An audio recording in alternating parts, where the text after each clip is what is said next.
Salut Benjamin. Bon, du coup, bah, on va pas se mentir, on se connaît toi et moi depuis un petit moment maintenant. Et bah, je me suis dit que ça pourrait être sympa qu'on se rencontre ici pour discuter un petit peu de ce que tu as fait dernièrement parce que tu en as fait des choses. Tu as sorti un livre dernièrement que j'ai acheté et bah voilà, est-ce que tu pourrais nous en dire un petit peu plus s'il te plaît? Oui, donc récemment j'ai publié mon deuxième livre, Fabulous Winky, celui que tu as acheté. Et donc je vais raconter un petit peu de quoi ça parle. Ça parle d'une petite créature savante qui arrive dans un foyer et qui va totalement bouleverser le quotidien de la famille jusqu'à bouleverser sa vie. Ok. Et alors, enfin, de quoi tu t'es inspiré? Enfin, comment ça t'est arrivé de parler de cette bestiole comme tu l'appelles? Bah alors dans mes écrits j'ai pas mal d'inspiration, mais pour ce livre-là c'était surtout des inspirations filmographiques. Notamment avec des films que j'ai vus dans mon enfance, Gremlins, je pense que tout le monde connaît, même Stuart Little, bon j'ai moins aimé mais que j'ai vu aussi. Et aussi un film un peu plus sombre de François Ozon qui s'appelle Sitcom, qui a un autre traitement.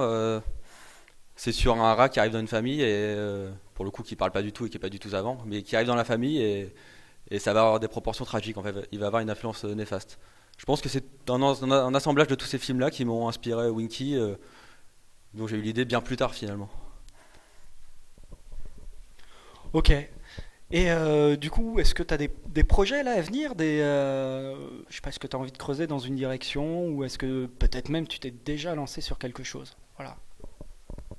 Mais alors déjà je continue à écrire toujours en vue d'explorer différents styles, parce que mon deuxième roman était très différent du premier, comme tu le sais. Le premier était beaucoup plus intimiste et plus sombre. Donc je continue à écrire toujours dans cette perspective d'explorer tous les styles. Là j'ai plusieurs projets sur le feu, mais le principal c'est une nouvelle de science-fiction. Et les autres viendront plus tard, donc je ne vais pas en parler pour l'instant. Ok. Mais je sais que tu touches pas seulement à l'écrit, je sais que des fois j'entends ton nom enfin, sur des choses, des vidéos, des projets vidéo qui se lancent, donc je sais que tu nous réserves deux, trois petites surprises de ce côté-là, mais si tu veux pas en parler, je comprends. Enfin, je sais pas, tu veux en parler? Ouais, je suis moins dans l'écriture de scénario, mais j'en écris aussi un petit peu, notamment avec mon frère que tu as interviewé, Michael Justiniano. Et là, justement, on lance un petit projet de série fantastique, fantastique horrifique.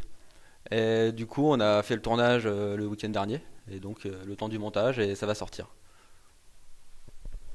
Ok, bah écoute, super. Moi, j'aurais juste une dernière question à te poser. Je la pose à chaque fois. Et donc, ce serait qu'est-ce que le patrimoine du Havre, toi, ça t'inspire? Qu'est-ce que ces galeries, ces tunnels, ces choses dont on parle assez peu finalement, ça t'inspire? Ça t'évoque quelque chose? Ça te donne des envies de créer? Au contraire, peut-être c'est des endroits que t'as pas trop envie de fréquenter. Je sais pas. Est-ce que tu pourrais nous en dire un peu plus? Alors moi, je suis pas spécialiste du patrimoine du Havre comme toi, mais forcément, comme tu le sais, on a fait pas mal de soirées sous terre, donc c'est quelque chose forcément qui m'inspire, ouais, même au niveau de mes écrits. Et surtout que toujours été j'ai toujours habité au Havre ou dans les alentours, donc forcément ça m'inspire. Ok. Merci Benjamin. C'était super de se retrouver ici après pas mal d'années quand même.